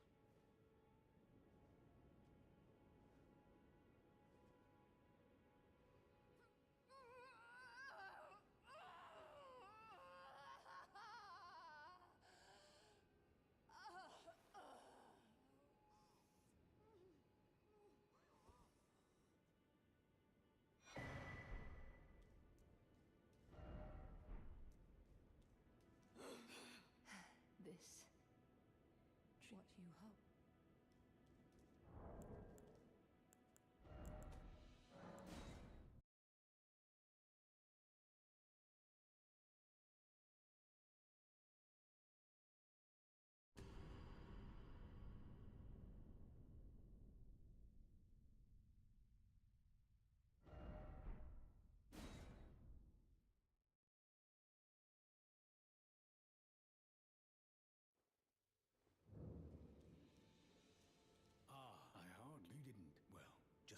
He was known obsessed, the most dangerous.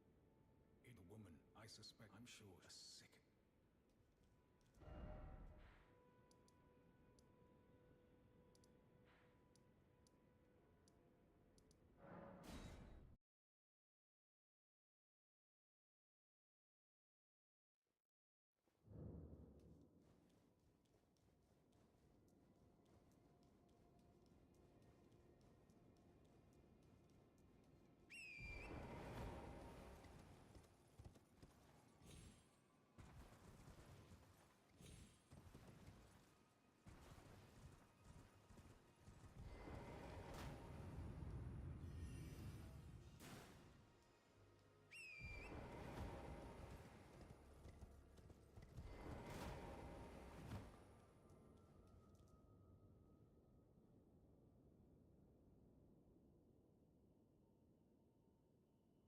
Maya, thank you. And it's true. Better still, finally, to expel my dear.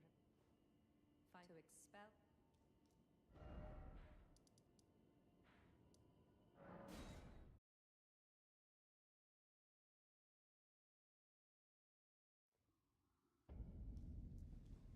Where did he flee, my sweetings?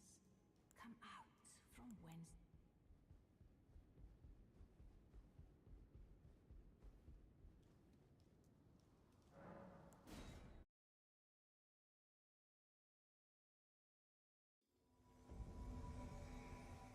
Jaren, bringer of my death. You have my gratitude.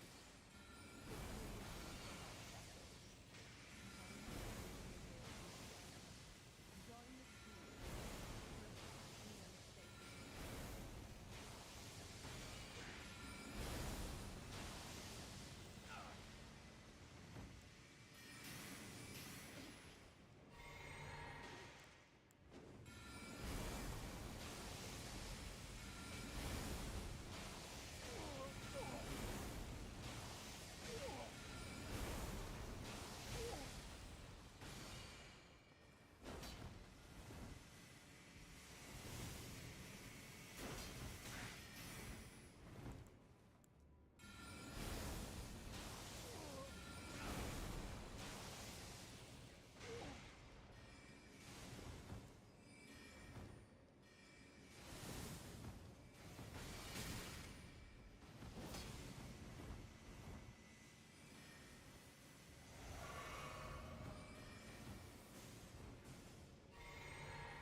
You've saved my... Do you see that? With the bodies so that we... My apprentice.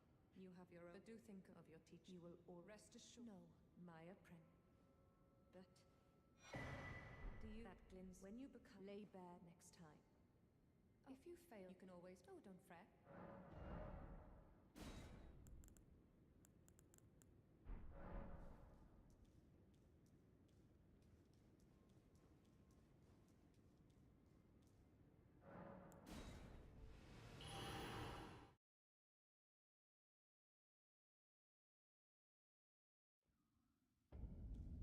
Where did he flee, my sweetings?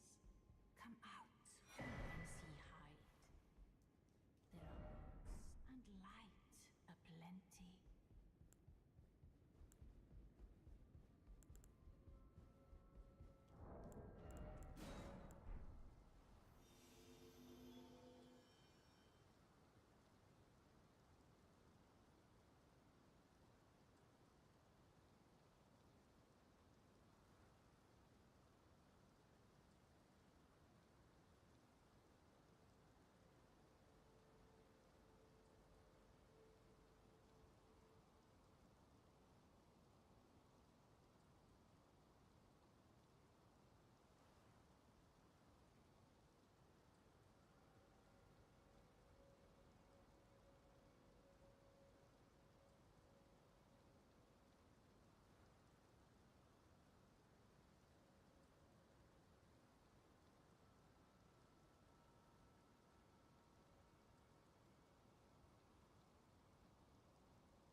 Chase the Bro here, and welcome back.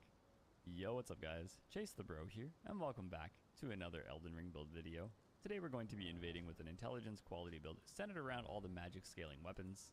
Starting off, we have the Death's Poker. This is going to be my base weapon. I really just enjoy the Ghost Flame Ignition. You have the choice between going for the Explosion AoE if enemies are surrounding you, or you can go for the Light Attack, which layers the ground with Frostbite buildup and damages them as they stand in it. Very useful in small corridors or if teams are just camping a small area. The Wing of Estelle is another great choice. I love Curved Sword movesets naturally, but this thing gets an amazing heavy attack. It's a long-range projectile with no FP consumption. So useful. Every build needs some long-range punish, and the Death Ritual Spear and the Moonveil are definitely the best choices. The Moonveil can react punish a heal, so you get to just basically null and void the heal. The Death Ritual Spear has one of the best long-range ashes in the game to me. You can lock on from so far away in Elden Ring, and you can just spam the Spear Call ritual. I've easily taken a Phantom from full health to 0 by spamming this, and they just panic roll and keep getting roll caught. The talisman choices for the build are pretty standard. I always run the 2 HP talismans. I usually start off with the Ritual Shield to enhance my defense, and then I swap to the Chart of Alexander. I did switch up the fashion a little bit. I feel like the horned headband fits the build. It glows blue, and I also wear the Spiral Horn Shield a lot, so it kind of fits the theme here. That really covers everything there is to say about the build, though. Let's just see how it performs in the invasions. Oh my god, it's the old dueling ring. Hey, a Moonveil. Hey, a Moonlight Greatsword. Yeah, I kind of fit right in here. So we have a wizard and a wizard. Nothing new here. Oh, wizard, that's for you. Oh, that's for you. Oh, I'm glad you have a great connection to me, to be honest. That would have been bad otherwise. Explosion! We can take this to full health here. Ooh, wait. Collapsing Star, is that what that's called? I always forget. I have a Moonveil as well. I fell. Ooh, Moonveil! Moonveil! You want a Moonveil off? Mine's pretty powerful. Into explosion! It's like the old duel videos I used to do here now. Except for we got to fight 2 opponents instead. Ooh. Oh. My hyper armor failed me. R2.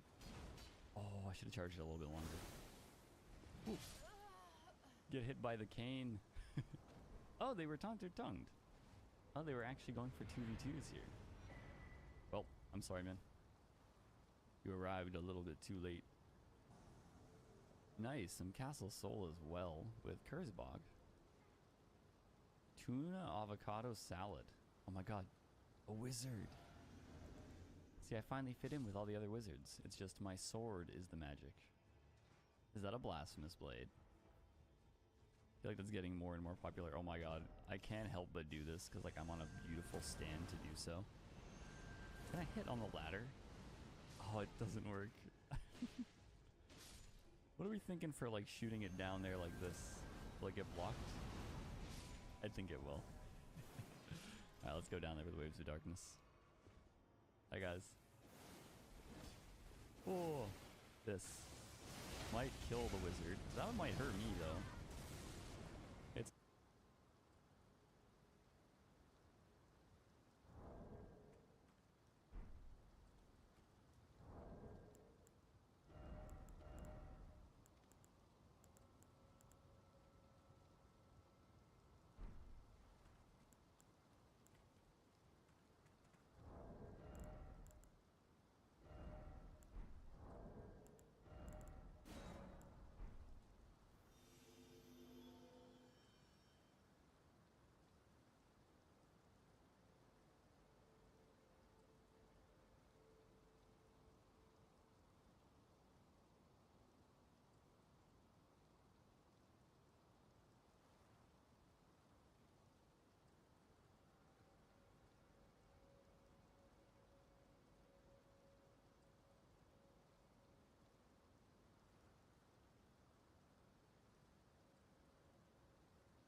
Be right back.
All right, I'm back.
all good though. We knocked him down for it. A fair trade. Let's go with our own magic projectiles. Huh. You have the big one. I have the little one. Sometimes big isn't always better though. Oh, just out of range.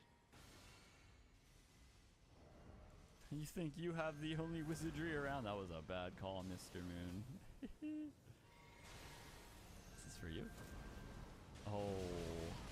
Oh no. It's looking dire. There's a wall there. What the heck, wizard? Literally doing absolutely nothing in the back over there. Let me just do this really quick. Hey look, it's your favorite sword. Woo! That's a really cool spell though. Gotta hand that to you. Hey there. I'm gonna do what you just did to mark my victory. Where am I? Capital outskirts. Marty! Hello guys, how's it going? You ready for the magic deer? I'm using my magic deer powers. Oh, I still want to try to target the long range one. It's just fun. Moonveil! Oh my god. No. No dragon. It's scary how strong like magic builds can be though. Even when you are just using a sword. It's the range combined with the speed of the ashes and the fact that they can like stagger off each other, like the Death Ritual Spear. You just aggroed a very evil enemy, I'm going to say.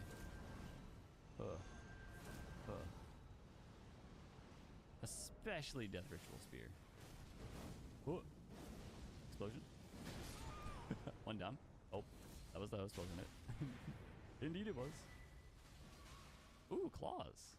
You know, I never used those ones specifically. Those are the Bloodhound claws, right? Maybe I'll try those out soon. Lower half of Faramazula? Yes. With, ooh, Ruined Greatsword. I like it, I like it. And Millennia. Oh my god, we got a team. Hello guys, how's it going? What do I want to begin with? Lightning? I didn't want to begin with that, but it chose for me. Why am I getting pointed down? I haven't even done anything yet, man. I tried to dodge that and it didn't work. I don't know why. But, since I know their plan. Hey there, Millennia. How's it going? Well, there goes Verdong. Unfortunate. Wait, should I do this back? I almost never do it. Well, I guess you don't get a point then. Alright, Mercu. What are we doing now? You know what we haven't used yet? Dragon Ball Z moment. You know what? You don't even deserve a bow. That's hilarious. MVP Rara and Az Finesse. Oh, hello there. What are we doing, guys? Beautiful battle. Before you guys fight a giant boss fight. I love this area because you get like kind of like a mini boss fight right before Malika. It's kind of cool. Projectile war. I'm down. Save your host. I want you to chase me a little bit harder here. Just to this narrow ledge right here. Perfect. Hey there. Oh, interesting. Well, I'm done. Definitely useful. Always beware your environment. Ooh, wizard. Shall I become one of you? Whoa! Dual colossal build. That's different. Oh, get down. I missed. That's bad. That could have been very bad. Actually, the sword stunned me into his hit. Pretty cool. Pretty cool. Hi, guys. I knew he was going to jump, but, hello. I was going to say. I figured I'd get some damage out of the trade. Whee! Let's stay full. What about... You know what? What about this? Whoa. Into this. Oh, I'm out of FP. Bad for my build. Bad for my build. Excuse me. We're going to need to get our FP on here. Right behind this wall where the wizard cannot hit us. Always a good decision. Hey, did you think I was hiding behind the wall again? Oh my god, do you see how crazy that is? I just roll caught weapon art heavy to weapon art heavy. Like, I almost never use the moon veil anymore, but that's because look how ridiculous it is. It just roll catches off its own ash if someone panic rolls once. And I'm pretty sure most people will die in 2 hits to like a moon veil. Sage of 6 paths I just seen. I think the Sage of 6 paths would have noticed me.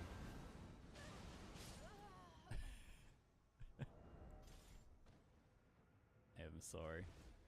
I couldn't help myself. It's intriguing to see someone stay behind in cannon though while their host fights them, I guess. Hey there. How's it going? Anspur. That's different. Oh. Burn into that? I thought you were going to do a jump attack, to be honest. Not as good as the R2 roll catch. That would have been pretty good, actually. Let's go with this. This is my favorite 1v1 curve sword on this build. It's just so fun to have the R2s, to be honest. Whoa. Whoa. Whoa. Whoa. They're running in circles. Anspur. The old thrusting sword versus curved sword 1v1. Whoa. Whoa. Whoa. R1s galore. They never stop. Whoa. Whoa. Whoa. Oh, what else can we do here? I haven't really used the halberd at all. Poison Anspur. That's different. Are you hoping I run into that? Trying to buy time, maybe? Maybe? Into this? Hey, look, we had the same thing going on. Mine was just frostbite.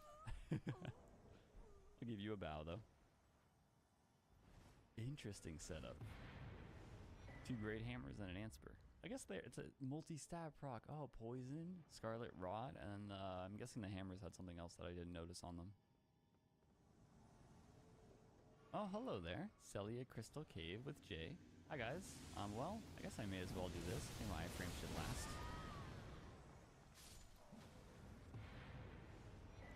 I am so sorry. I did not think that would one-shot, but this thing's actually really powerful if they sit in the beginning of the ash. Like, the explosion's strong on its own, but it's all that frostbite buildup that just adds to it. The Grand Cloister. The final evolution of Shelder. Oh, a sniper. Oh, I was gonna have some fun. Wait, Jens is the host, I believe. I actually remember the name. Well, it doesn't matter either way, I guess. Unfortunate. Oh, I'm actually wrong. I just saw that name when I spawned in, I guess. We have a long-range specialist. Blasphemous Blade mixed with... Oh, I was too far away. Whee! Oh, that is a lot of hyper armor. I always forget. Oh, I got that backstab. I think this actually has a really good wake-up if you do it right away. At least you got frostbitten from the thing. Useful damage. What else can we do here? Let's go with... I like using this in 1v1s, honestly. Huh? I don't know why I left it in me. What about this fully charged? Great roll catch potential, honestly. Bonk. Ooh. What? Into this? Dinkelberg. Come back, Dinkelberg. Woo. After the 4th one, we can always attack. L2? I wasn't tight enough on it. Nice. You know what? Good use of the Blasphemous Blade. I've actually been doing a little co-op with a friend, and I realized how powerful a lot of the PvE rings are. Like Taker's Cameo, holding a Blasphemous Blade, using the Serpent God Curve Sword in the offhand. Just, honestly, I think that'll be so powerful for going into the DLC with that. Alec Musalam. Hello, Alec. How are you? Katana and other great sword. Alright, so what do we have going on here? Hello there. Dual katana setup. With spinning slash. Noted, noted, noted. Okay. Bonk. Bonk. I'm gonna make it look like I'm gonna do it towards the Phantom. And then we're gonna do the explosion of the host. Bonk. Lightning with the katanas. Interesting. Oh, you guys are taunted-tongued? Cool. I gotta run into many 2v2s lately. I don't want the host, though. Oh. Oh, well, it is what it is, I guess.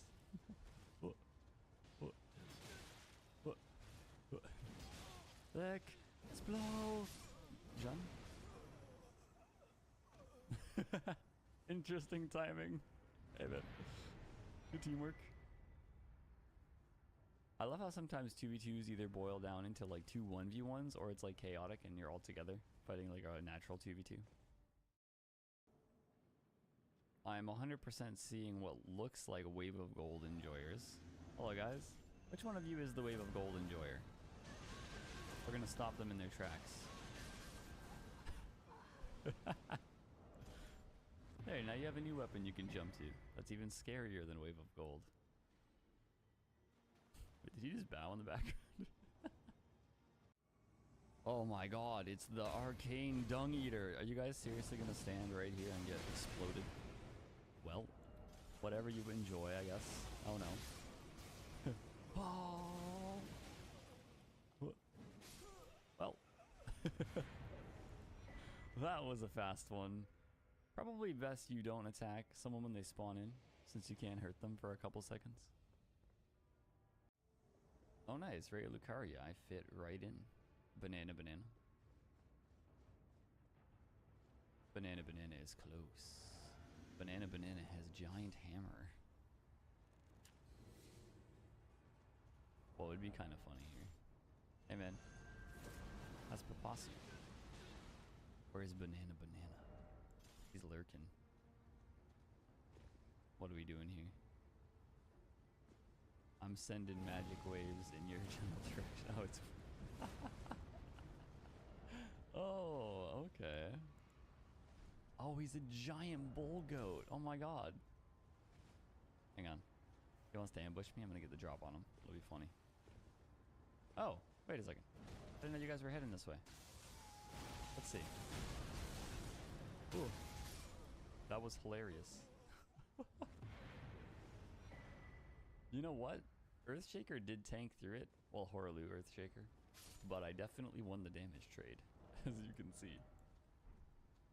Well, those are all the battles that I have for you guys for today using the magic sword build. I hope everybody enjoyed the invasions. Once again, this is my stats on the right, the armor that I wore, the talismans that I used throughout the showcase, and of course all the different weapons that I had access to as well. As always, if you guys have any recommendations for any builds, weapons, or themed videos, always feel free to comment those below. I do appreciate all the input that you guys give. Until the next video, this is goodbye. I will see you all next time. Thanks so much for watching. Goodbye. Goodbye.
Hey guys, I'm gonna go as well.